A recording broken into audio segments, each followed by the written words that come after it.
Well, welcome. This is the fourth in our lecture series, the second in the series dealing with loss and grief. The topic this evening is loss and grief. We're looking at status. Of course, in the program that I'm talking about is loss and grief, status management recovery. And for heuristic purposes, meaning for purposes of understanding what it is we're trying to do, we are trying to focus on one thing at a time. And so this lecture is going to focus on status. Now, a lot of people will say, we can describe what you're experiencing as loss, but the part of managing your own loss is at the same time you're experiencing it, you're trying to assess what the loss is about. You're trying to figure out what are the factors that might be at play in your appreciation of your losses. So, for purposes of understanding this lecture and to try to deconstruct it in some ways, I want to be able to understand, or have you understand, that everything is interrelated. There's a kind of a unity in diversity. There's a oneness. And so sometimes when you try to separate things out, such as I have a thought and I'm going to act, usually a lot of times that's the same process. Even though you may not see the action, it is one process. But for heuristic or understanding, you understand that sometimes even though you have a thought, you may not act on it for a variety of reasons. You may have an impression or an idea that it might not be very helpful. So loss. It's ubiquitous, meaning it's everywhere. Everybody experiences loss. It doesn't go away. And it is a manifestation of our separation from God. Now, please understand that I am not a religious guy. I am not a religious guy, but as you work through your own stuff, you eventually end up there. You end up at a place where God exists. You just do. And so as a psychiatrist, I've ended up there, which is separation. That separation from God and God's love is the reason that people experience all of the losses that they experience in life. And when you rediscover God, and you rediscover the agony of the freedom and choices that you have, that God has given us, that you realize that you can change things and make them better for yourself. Now, we all can describe what we experience as loss. For example, I experience loss at two levels, at a micro level and at a macro level. I think for purposes of understanding it, I think it's important to think of it as such. On a micro level, we are talking about subjective relationships that we have with each other. So how do I be a better father? How can I be a better mate? How can I be a better friend? How can I take care of my son? How can I take care of the people in my life that are important to me? That's micro. And a lot of that is mediated by emotions, affect. When I was a starting resident at UCLA, we talked about affect for almost a week in our introductory courses to psychiatry. And my professor, Maury Brown, always said, you track the affect. You track the affect. And I never really understood what he meant by that until I got a little bit older.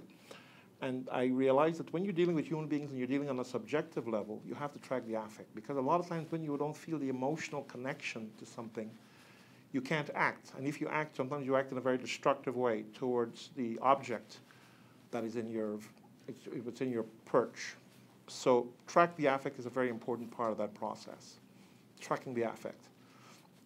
In my program, it's called aesthetic intimacy. You tend to love things that make you feel happy, that gives you pleasure, decreases your pain. Human beings at a subjective level are motivated by emotions. On an objective level, which we also have to deal with, you hope against hope that it's not emotionality that rules the day, but rationality, because in the objective realm, what we're talking about is governance. In culture, you would think that there's a lot more resistance to change. Human beings on an interpersonal level are very subject to change. We are very quixotic. We have rapid changes. We don't want to have those changes in our government or in those organs of governance and our institution, our large institution. You want them to be rational. cultures need to be rational. You know, one of the things that I find very interesting about Jung, for example, Jung talks about the importance of having old and young people in the same place. And he said that, you know, you need old people because they support the culture. They require morals and ethics. They reinforce that. Whereas the young are aesthetics. They're quixotic and they're changeable. And it's important that you have both. You know, coincident oppositorium. That's Jung's term for that. Coincident oppositorium. So that's one aspect of loss. The other aspect of loss that I need to talk about is revanchism. Revanchism and the idea that governments sometimes can be captured and used to do damage to other people. So for example, I give you the example of Flint, Michigan, where through an emergency manager's law, the Governor Snyder took over and took away the democratically elected government from Flint, Michigan, put in place an overseer, a manager, who decided that these people were not going to get water from the previous source, which was clean and healthy. And since they had no Ford Motor Company or other kind of companies involved in there, they could just feed the people in Flint whatever they have available. And they made that decision. It was made on not on a rational basis, but an emotional, nasty level where they figured that those people didn't deserve anything better to save money. Austerity. You want to cut the taxes for certain people. So those people experience real loss. People aren't investing in their community. That's a macro. You don't have jobs. You don't have opportunities. That eventually begins to affect your micro, your relationships. When you're a man and you can't find a job, and the only thing you can do is commit crimes, as Tupac would say, what would you do? You know, and that is a very important part of this process. So, on a micro level, as an example, on a micro level, some of my losses. I'm getting older. I feel it every day. I sense that I only have so much time left, and that is really important for me. That I don't have a lot of time left. I have worries about my profession, how it's going, the fact that I don't have access to medications to treat my patients. So I've experienced loss on a macro level. On a micro level, I experience loss in terms of relationships because I have a relationship with people where it's not very emotional. I track the affect and there's no emotionality there. There's really none. You know, you don't feel that emotional attachment to people because people are very superficial. They really don't care.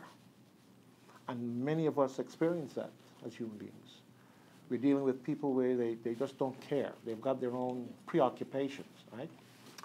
So, and I'm blessed in the sense that I don't have financial problems, per se. My problem is that I want to be able to take care of a lot of people in my life, but on a personal level, I don't have that. And I know what that is like. I mean, I'm always amazed when people make certain decisions about food, a choice between clothing or food. You know, I mean, that is real stuff.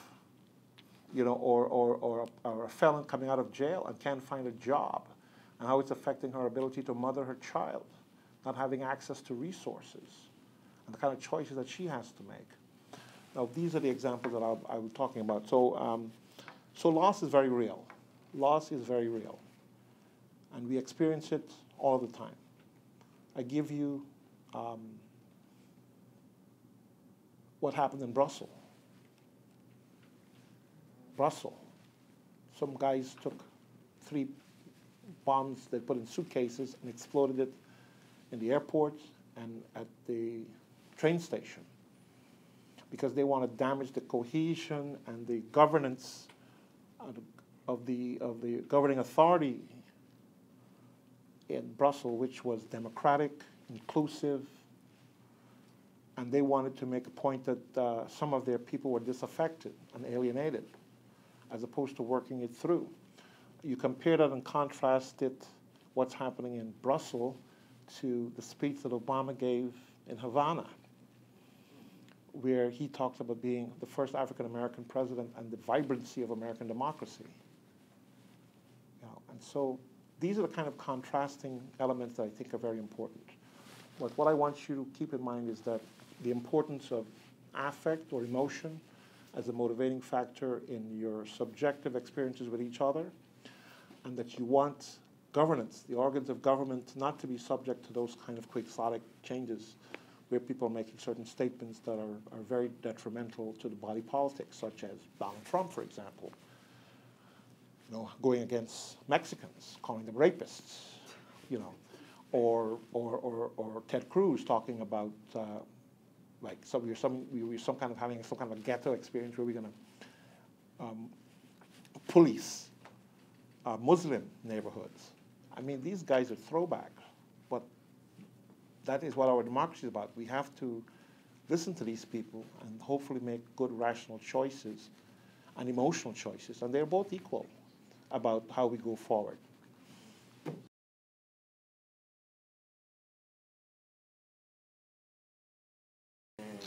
All right, so we're going to go around and talk about how we all have experienced loss. So again, status of loss. Loss can be acute, subacute, or chronic.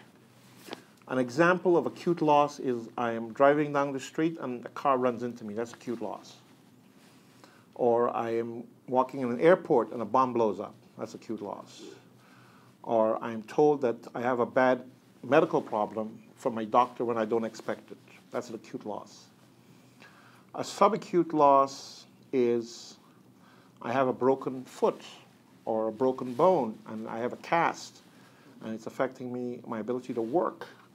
And I have to lug around a cast and I have to make accommodation and have other people accommodate my problems along the way. That's subacute. The idea that the acute loss is going to go to subacute and the subacute is going to go to chronic. So what is chronic loss? Chronic loss is I got a chronic illness. I've got congestive heart failure. I've got diabetes. I'm a felon. I can't find work. You're 80 years old and you can't have your legs back. Thank you, Rolf. That's true, Anthony. That's a chronic loss. The legs are gone. That's a good one. But I'm gonna put your microphone on you. You're gonna tell us about that. But it's gonna be your own losses, okay, Anthony? All right. Okay. So that's the setup. In terms of loss, has to be viewed as it is acute, subacute, and chronic. And sometimes losses that are chronic can be very traumatizing, and brings with it its own problems. And the next section we'll talk about what is the consequence of this loss. And the consequence is anxiety and how we manage the anxiety. Okay? So Anthony, you're going to tell us about your losses, what are the acute losses you might have experienced, subacute losses that you might have experienced, and the chronic losses. You understand the difference? Acute, subacute, and chronic? Chronic is like the long term. The long term. That you can't really do anything about it. All right. And then the acute is what happens immediately, Immediately. And then subacute is something that is a problem, but it's going to I'm resolve. rectifying It's it. rectifying it. You got it? All right. I'm gonna start with the subacute side. So let's do it.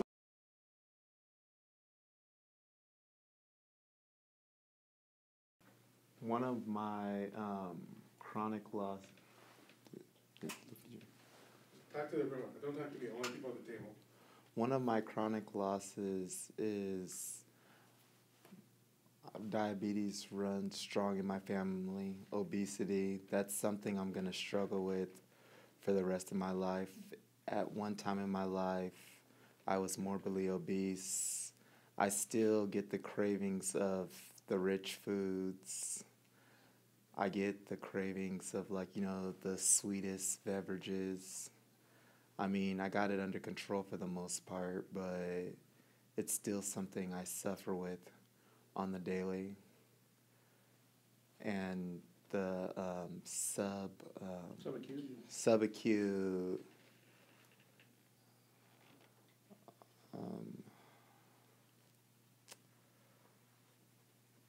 subacute. Damn. Well, a subacute would be something like getting a job, working, being able to be consistent. Oh, that's an easy one. Subacute. Well, back in 2012, I lost my first job that was provided to me because I was smoking grass on the job. I mean, on the lunch break. That's another one. And acute. No, is that subacute because you smoke grass a lot?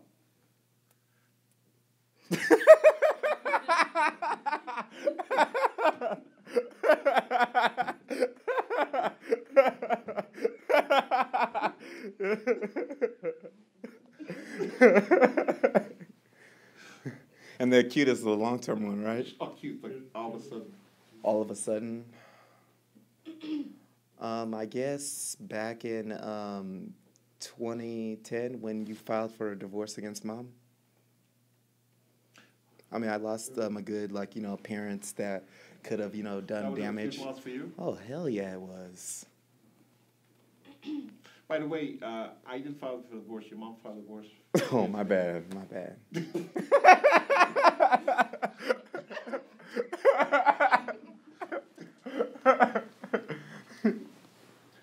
Okay, so you want to move it on? Who else wanted to? Denise?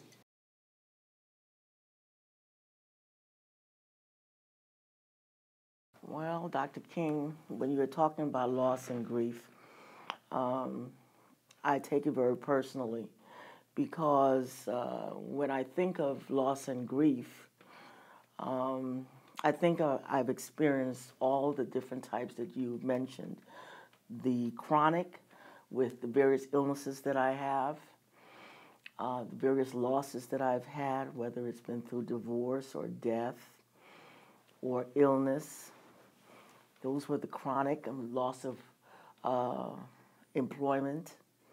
Those are chronic losses for me.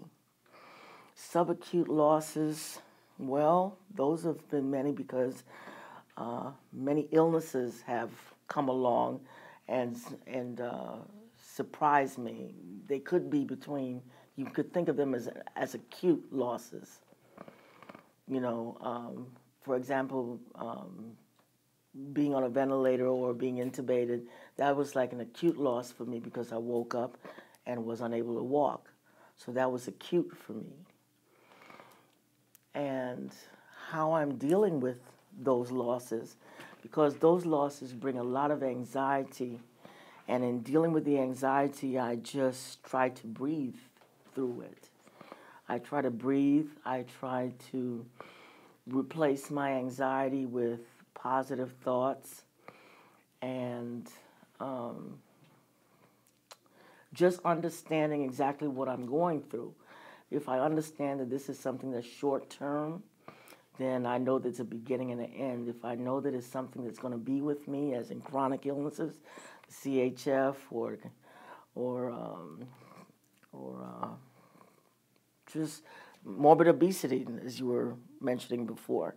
These things are going to be with me, and just trying to figure out how I'm going to deal with it on an ongoing basis. But that's what I have to say.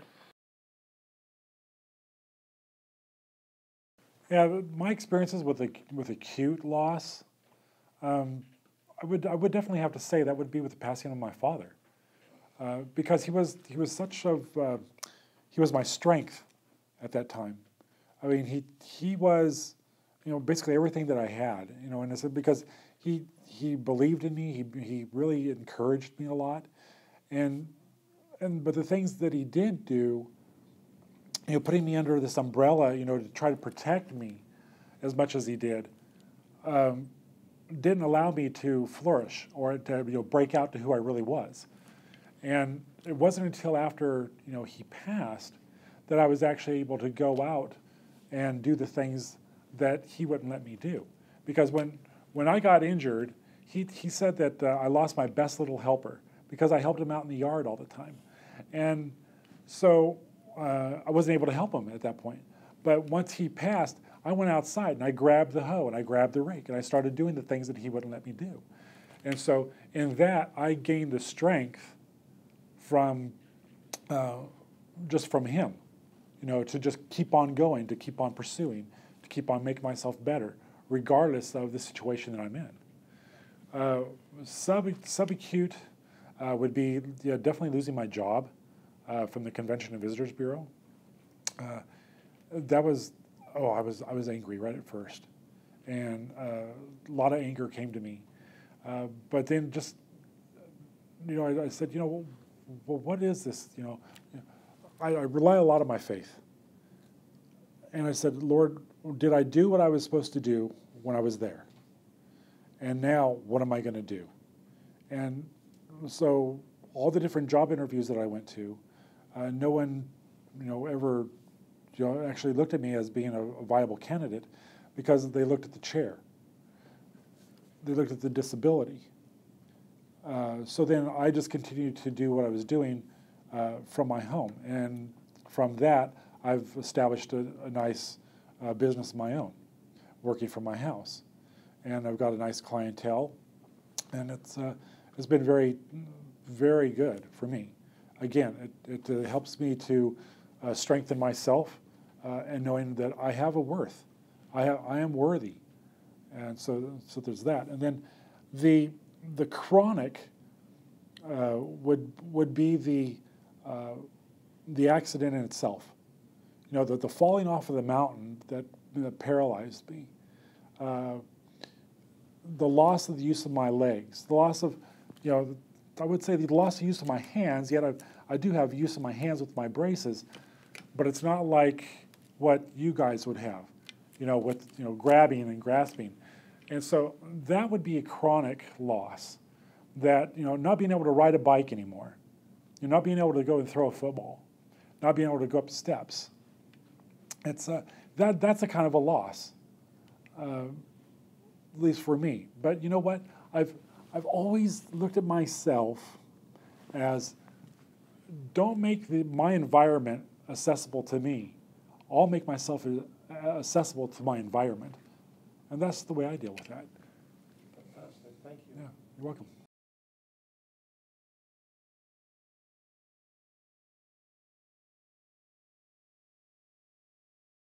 Yes, I have a number of losses, many losses.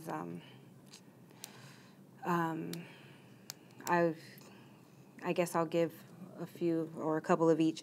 As far as acute, one would be my mother's illness and then her rehabilitation.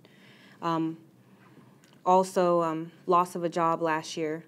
I got an excellent job, 6-figure income, and lost it due to a small dispute with upper management, which was more so,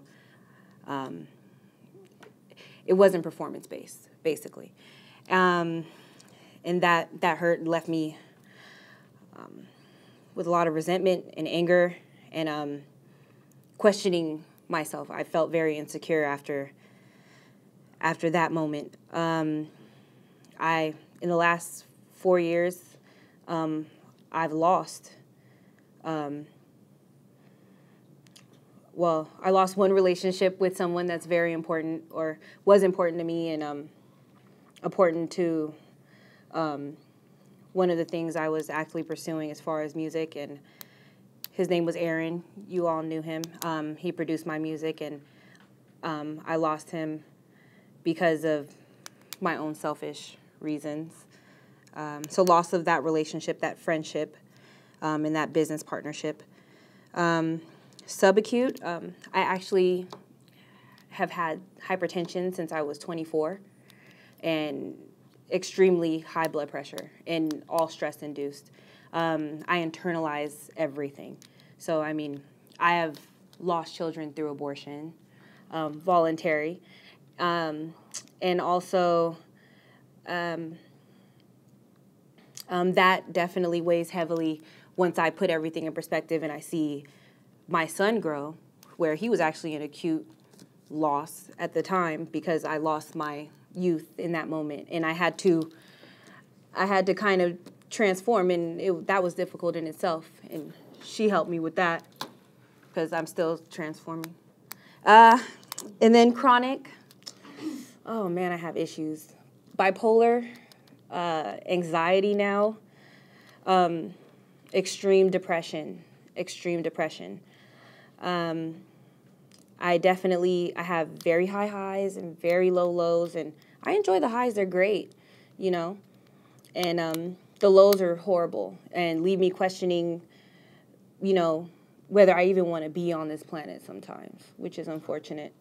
But and it's the depression is also interlinked with those other losses. I mean, and me not actually taking the time to heal and actually filter those experiences that happened in my life.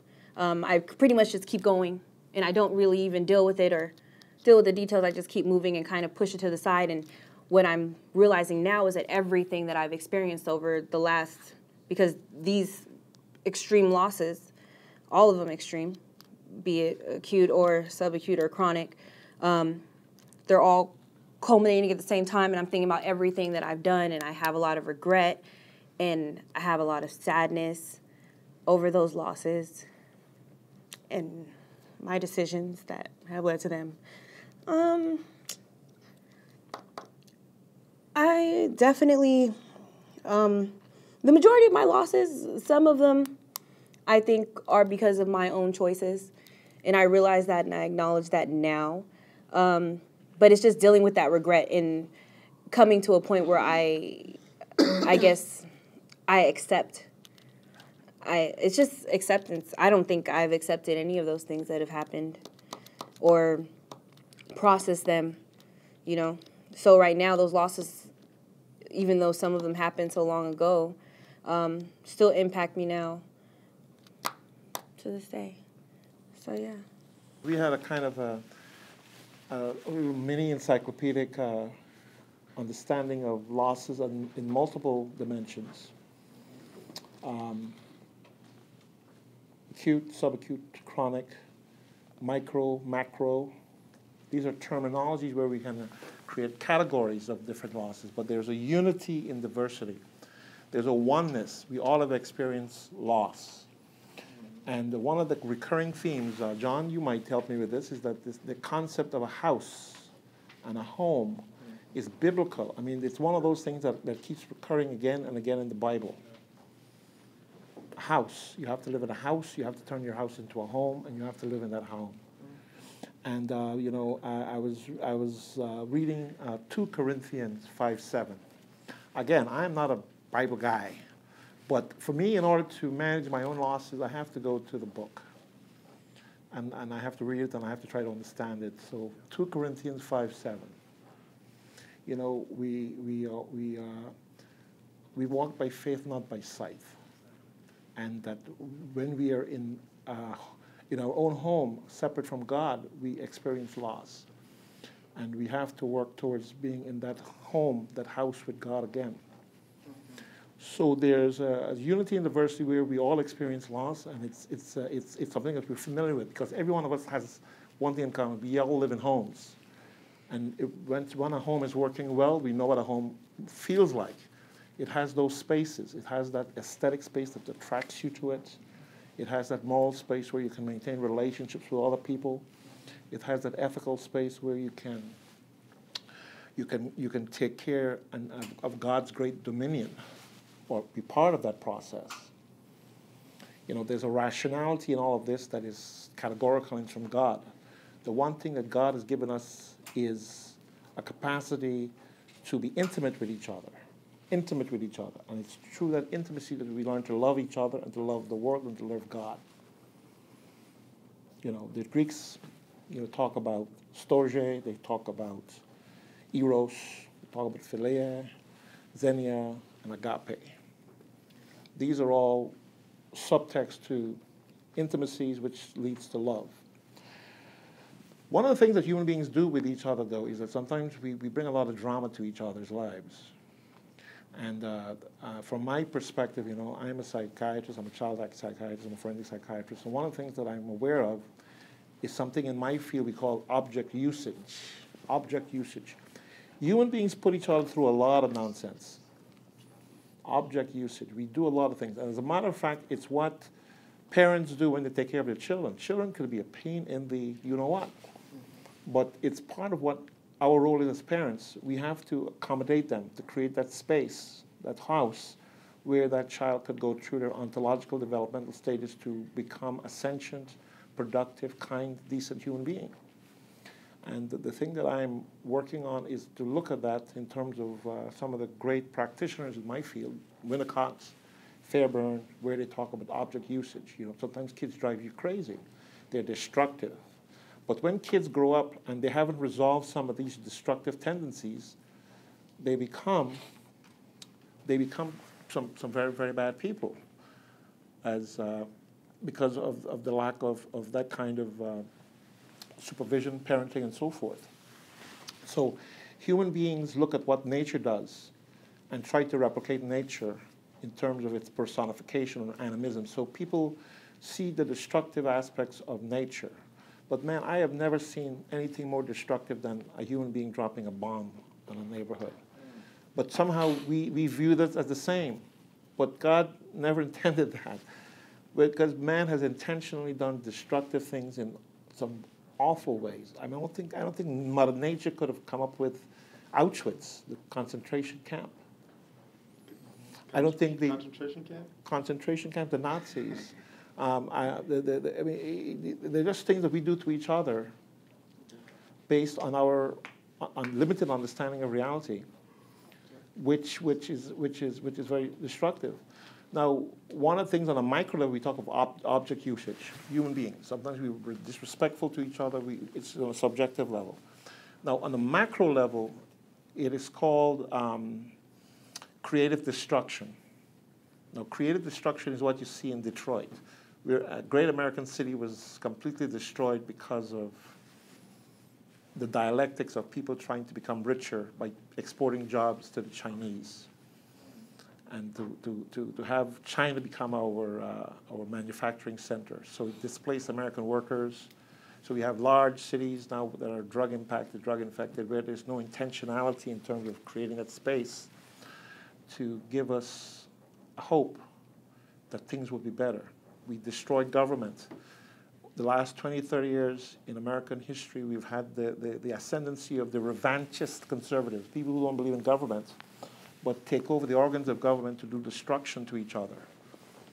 You know, Michigan, Flint, Michigan, the voter suppression laws, things like that. It's not a sense of enhancing democracy and governance, but it's to make people believe that government is for nothing. And I'm always amazed by it, that the people who are doing this, these so-called evangelical Christians, don't understand that the Bible said that when God comes back, he's going to have 1,000 years of what?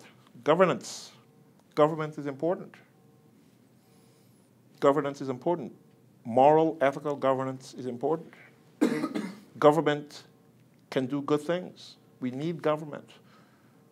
Hegel talked about it, the importance of governance, you know, to create that space where we become decent, better human beings, okay? Now, one of the things that is common to all of the things we've experienced here is something we call prosecutorial anxiety. And prosecutorial anxiety is a very important construct. When we separate from the Lord, we begin experiencing prosecutorial anxiety. And prosecutorial anxiety is death. We fear death. Human beings fear death. We are morbidly afraid of death, things coming to an end. And we tend to associate anything we find anxious or distressing with death. The loss of a job, the loss of a lover, the loss of a friend, loss. Not having something that's important to you, that completes you as a person, that gives you hope. That is loss. That's prosecutorial anxiety. Now, there are only two types of anxiety that I understand it.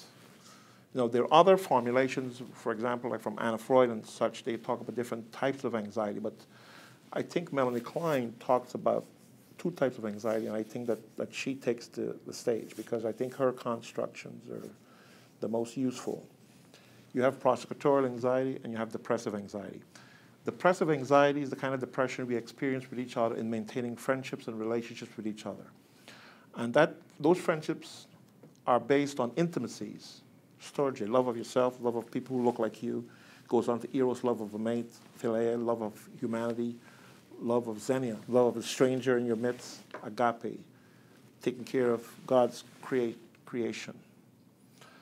And out of going all through those stages, we may be able to approach understanding God's love of us, and God's gifts to us. And one of the things that you mentioned again and again is the idea of choice.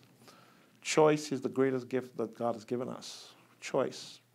Even the choice to say that God doesn't exist as we try to work our own program. You know? So, prosecutorial anxiety is overwhelming. And the only way you counter prosecutorial anxiety is by, one, depressive anxiety, or by acting out. Depressive anxiety or acting out. And in terms of depressive anxiety is subtext to subjective, meaning that you have to take care of each other. It's based on aesthetic intimacies, giving each other the space to grow, develop, and to prosper, and to do well. And you have to believe that. You have to believe that people love you and will take care of you. If you don't believe that, then you act out. When you have prosecutorial anxiety, you act out. I always give the example of somebody walking in the wild, and they are seeing a tiger coming towards them. That's prosecutorial anxiety, because you know that that tiger is going to eat you. Big jaw, he's coming at you. You have a choice. You can either go to the left, where there is a settlement of people, relationships, of family, friends, the police force, governance, subjective relationship with other people. Or you can say, I can go into that little cage, that little arroyo, a little in park, and there may be a little tiger, a little wolf there. But I figure I can deal with that wolf, whatever it is. I can deal with that drug addiction. I can deal with those criminals in that little space.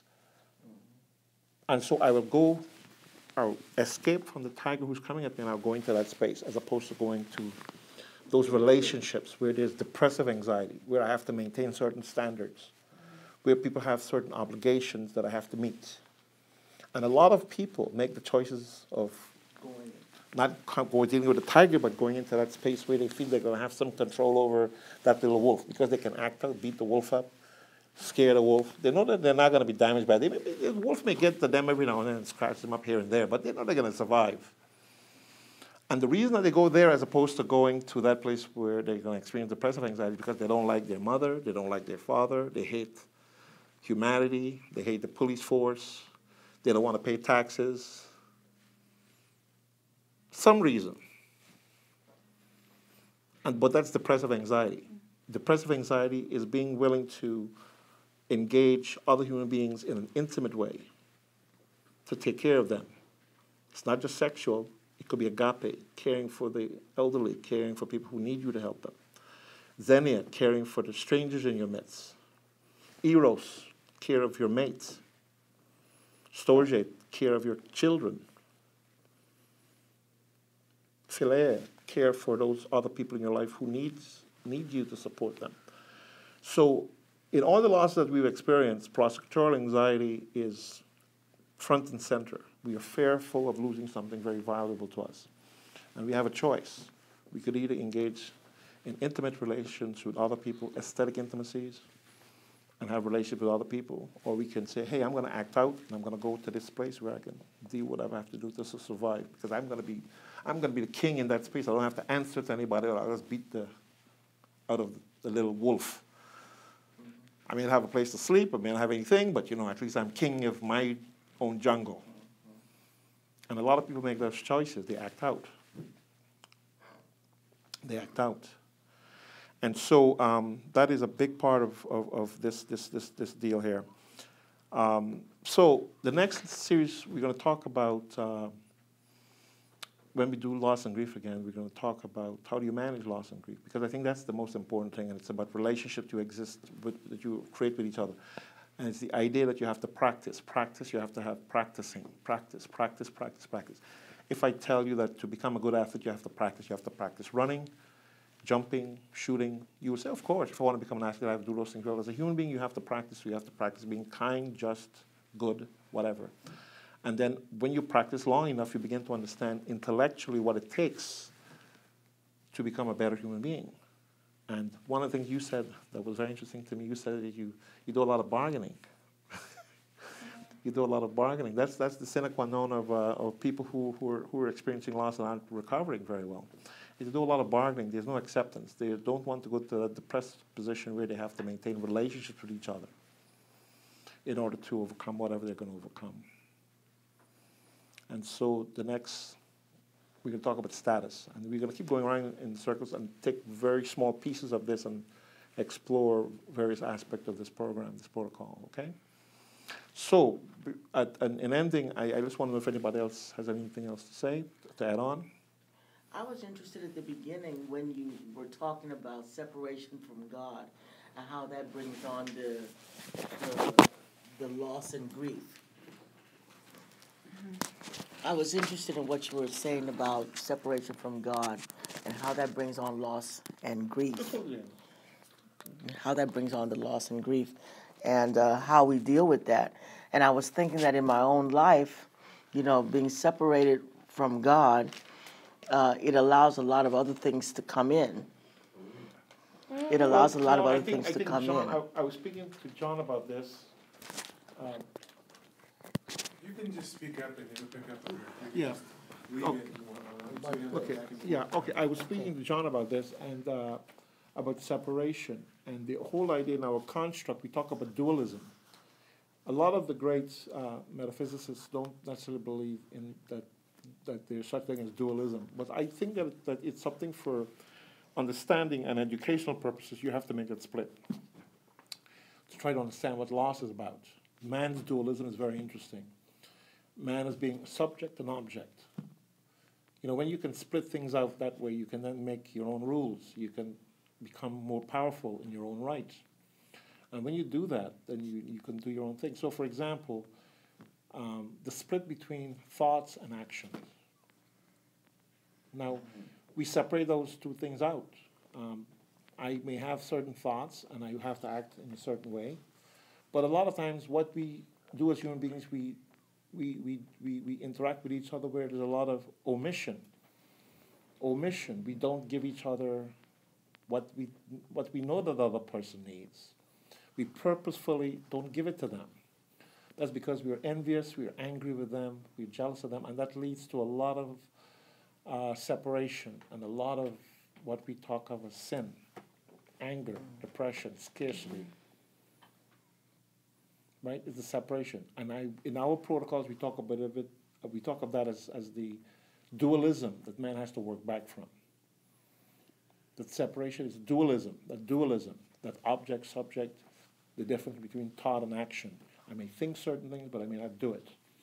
I know that John needs this from me, but I'm not going to give it to him because I like to see him suffer.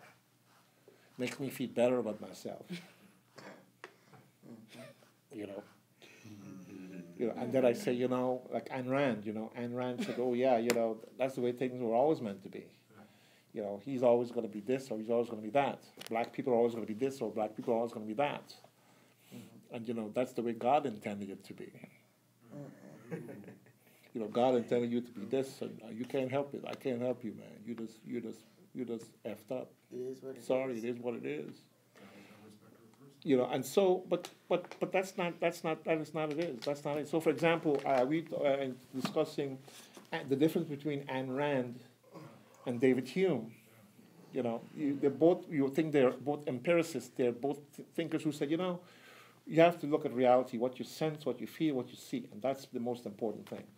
Ayn Rand would stop and say, yeah, they're poor people and they're not good people, and we can't help it. They're just not good. David Hume would say, they look bad, yeah, but I don't believe it. He brings to that process skepticism, a willingness to be open, to challenge, to question. And that's the difference between an Ayn Rand and a David Hume. They're both atheists. But whereas Ayn Rand would say, I accept that, the poor people are going to have the dirty water from the Flint, Michigan River because there's a cost. It's austerity. Government can't pay so much money. Because if we tax the rich people, they're going to not make jobs for us. Because they're the job creators. And the takers just have to deal with the dirty water from the Flint, Michigan River. They just have to.